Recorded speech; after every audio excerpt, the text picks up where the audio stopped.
There was once a boy who got cut from his high school basketball team for being too short. A few years later, he became the symbol that made the whole world look up. And what made him a legend wasn't talent, it was how he handled rejection. To some, failure is just a pause. But to this boy, it was a beginning. Marcus J.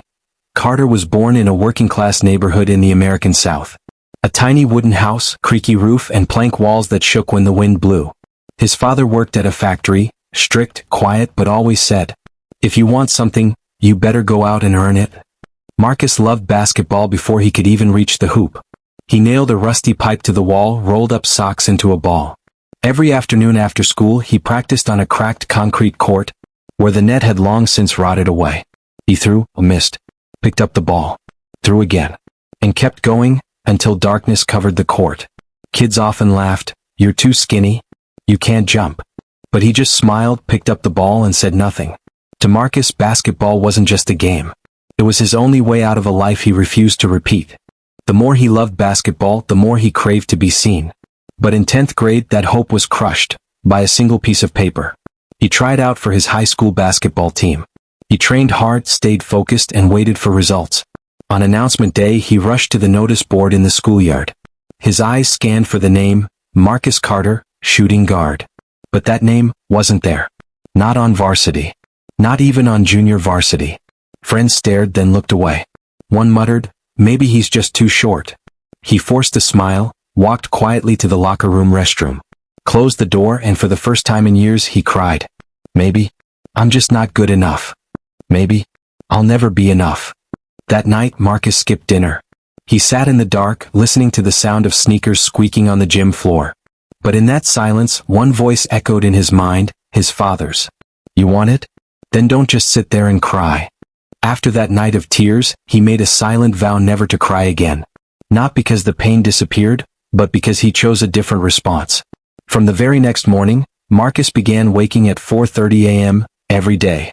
Before the alarm rang, he was already on the cracked concrete court behind the school. No coach. No applause.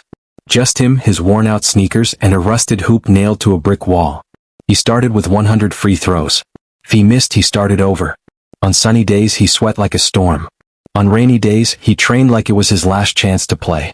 Friends called him the crazy kid who doesn't give up. But he stayed quiet, kept shooting, kept running, kept choosing himself. Because in his head, only one question echoed. If I don't do this today, who's going to do it for me? Almost a year after being cut, Marcus returned to the school court. But this time, no one recognized him. He had grown nearly 4 inches taller. His frame was stronger, his eyes sharper, and he no longer walked with his head down. During tryouts that year, Marcus didn't just pass the test. He made the coach rise to his feet in the middle of practice. "Who are you?" the coach asked, stunned. He answered calmly, "I'm the kid you cut last year." The whole team went silent. Then, a slow clap started from the far corner of the gym. Marcus officially made the varsity roster. In his first game, he scored 18 points. By his third game, he set a school record with 32 points. His name appeared in the school paper with the headline, "The Comeback, Stronger Than Ever." This is a retelling, inspired by the real-life journey of a legend who wore the number 23. Do you think you know who it is? Or, who did this story make you think of? Drop your thoughts in the comments below. And if you've ever felt underestimated, remember, you don't need to be chosen. Just never stop choosing yourself. Even after becoming a college star, Marcus was still the first to arrive at the gym. No one told him to. He was simply haunted by failure. After one tough loss, when everyone else had gone home, Marcus stayed and trained for 6 more hours. Not for stats. Not for praise. Just because he couldn't stand the thought, "I could have done better and didn't."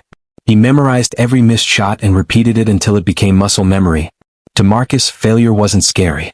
What scared him was doing nothing to prevent it from happening again. Some say Marcus J. Carter was born to play basketball. But the truth is, he was only born with one thing: willpower.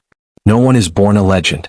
It's something built, through cold mornings no one saw, through failures no one applauded, through getting back up, when everyone else had walked away. People remember the winning shot. But few know, he had missed over 9,000 shots before that. Marcus wasn't a prodigy. He was just someone who never stopped choosing himself. And maybe, that's what made him a legend. This is a retelling, inspired by the real-life journey of a legend who wore the number 23. Do you think you know who it is? Or, who did this story make you think of? Drop your thoughts in the comments below. And if you've ever felt underestimated, remember, you don't need to be chosen. Just never stop choosing yourself.